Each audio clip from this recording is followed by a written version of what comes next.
खबरों में बढ़ेंगे आगे और इसी के साथ अब रुक करेंगे दूसरी बड़ी खबर का। ये बड़ी खबर जो है बसपा से जुड़ी हुई है, क्योंकि बसपा में एक बार फिर से अगर बात की जाए तो अध्यक्ष को लेकर चर्चा हुई और उसके बाद जो फैसला लिया गया वो एक बार फिर से मायावती के हक में रहा है।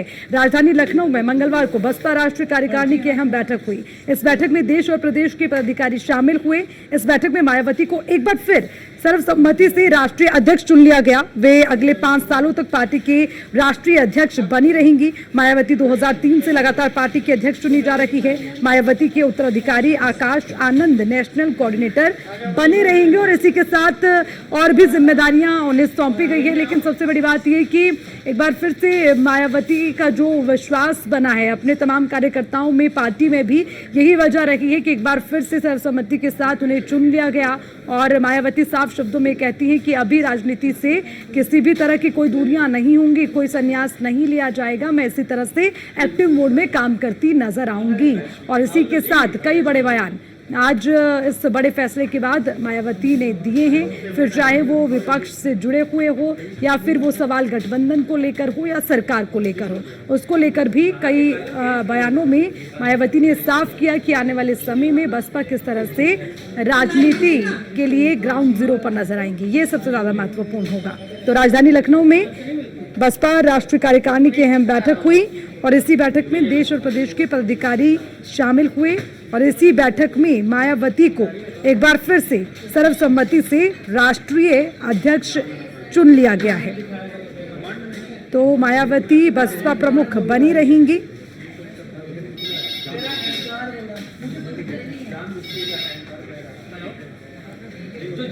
और इसी पर ज्यादा जानकारी के साथ हमारे संवाददाता मनीष मिश्रा हमारे साथ हैं, उनसे ज्यादा अपडेट लेंगे। मनीष, आपसे जानना चाहेंगे, देखिए एक बार फिर से बसपा प्रमुख बनी रहेंगी मायावती और ये उनके तमाम कार्यकर्ता, उनके समर्थक की सर्वसम्मति से फैसला लिया गया है।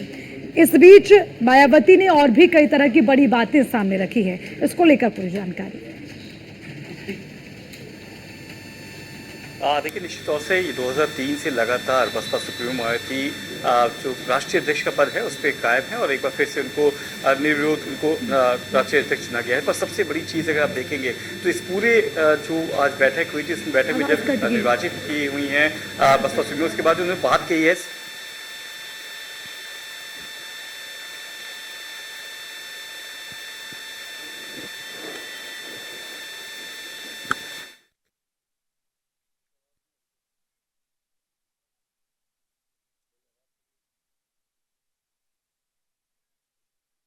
आएंगे आपके पास भी, लेकिन देखिए लगातार आपको बता दें कि इस वक्त जो बैठक हुई है और बैठक के बाद मायावती को चुना जाना और मायावती का एक बार फिर से एक्शन मोड में नजर आना कई तरह के जो राजनीतिक दल हैं उनके लिए खतरे की घंटी हो सकती है।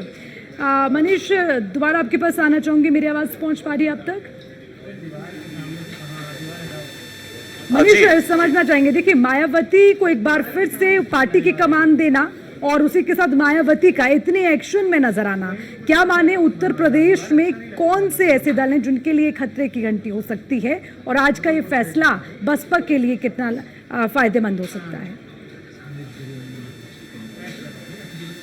देखिए, बसपा सुप्रीमो मायावती की जो छवि है या फिर कहें कि जो दलित की बेटी के रूप में जो 2003 से उभरी थी, लगातार बसपा सुप्रीमो के रोल पे हैं और लगातार जिस तरीके से मूवमेंट लेके बढ़ी थी, अगर शुरुआती फेज में देखेंगे तो बहुत ज़्यादा एक्टिवली पार्टिसिपेट करती थी, पूरी मूवमेंट को अकेले लेके चलती थी। और अब जिस तरीके से राजनीतिक हालात बदले हैं, एक बार अगर आप देखेंगे कि उत्तर प्रदेश में जिस तरीके से अभी 2024 का इलेक्शन हुआ है और जिस तरीके से 2014 के बाद से लगातार भारतीय जनता पार्टी एक कहीं ना मूवमेंट बनाई हुई थी, पर सपा और कांग्रेस की एंट्री के बाद जो झटका बीजेपी को लगा है तो उसका जिक्र आज मायावती ने अपने जब निर्वाचित उनको किया गया है, जब वो चुनी गई है उसके बाद उन्होंने जिक्र किया कि जो हालात बदले हैं इससे कहीं ना कहीं हौसला मिला है। और सबसे बड़ी चीज़ एक बार फिर से जो दलित वोट बैंक है, उन्होंने कहा कि जो दलित वोट बैंक है वो किसी भी राजनीति का शिकार नहीं होने चाहिए, उनको अपने मूवमेंट या कहे कि बाबा साहब भीमराव अम्बेडकर का जो मूवमेंट था उसको समझना चाहिए। उसकी जो चाबी है वो दलितों के पास है, वो वोट बैंक की शक्ति को समझना होगा। अगर हम समझते हैं तो निश्चित तौर से एक बदलाव ला सकते हैं।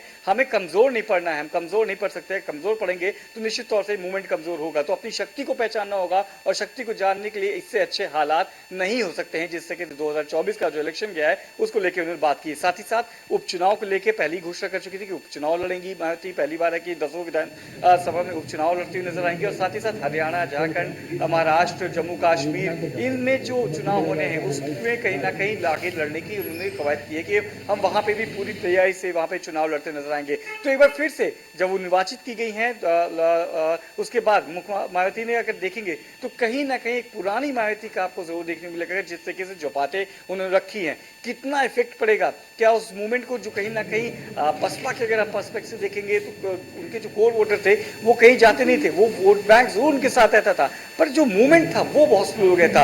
आकाश आनंद जुड़े थे 2024 में, आपको याद होगा जब चुनाव की प्रक्रिया शुरू हुई थी, प्रचार की कमान भी संभाली थी, तो कहीं ना कहीं एक लगा था कि हाँ एक यंगर फेस आपको देखने मिल सकता है। जैसे बहन जी शुरुआती फेज में आती थी, मूवमेंट को आगे लेके चलती थी अकेले दम पे, तो कहीं ना कहीं आकाश आनंद के आने से वो शक्ति मिली थी। पर अब एक बार फिर से आज जो उनको निर्वाचन किया गया है उसके बाद उन्होंने देश के तमाम अपने जो समर्थक है उनको शुक्रिया अदा किया और उनसे कहा है कि गुलामी की जंजीरों पे नहीं बदना है। जो मूवमेंट सेट किया था बाबा साहब भीमराव अम्बेडकर जी ने, उसको आगे लेके बढ़ना है और वही शक्तियों को पहचाना है। यही शक्ति इन बदले हुए हालात में, इन बदले हुए राजनीतिक समीकरण में आपको जीत दिलाएंगी। तो ठीक है मनीष, शुक्रिया तमाम जानकारी के लिए। तो कुल मिलाकर इस वक्त बसपा एक्शन मोड में है और मायावती एक बार फिर से अब अपनी कमान संभाले हुए आगे बढ़ती नजर आ रही है और इसका कहीं ना कहीं राजनीतिक दलों के लिए कितना नुकसान कितना फायदा होगा ये आने वाले चुनाव में देखना बेहद दिलचस्प होगा। चलिए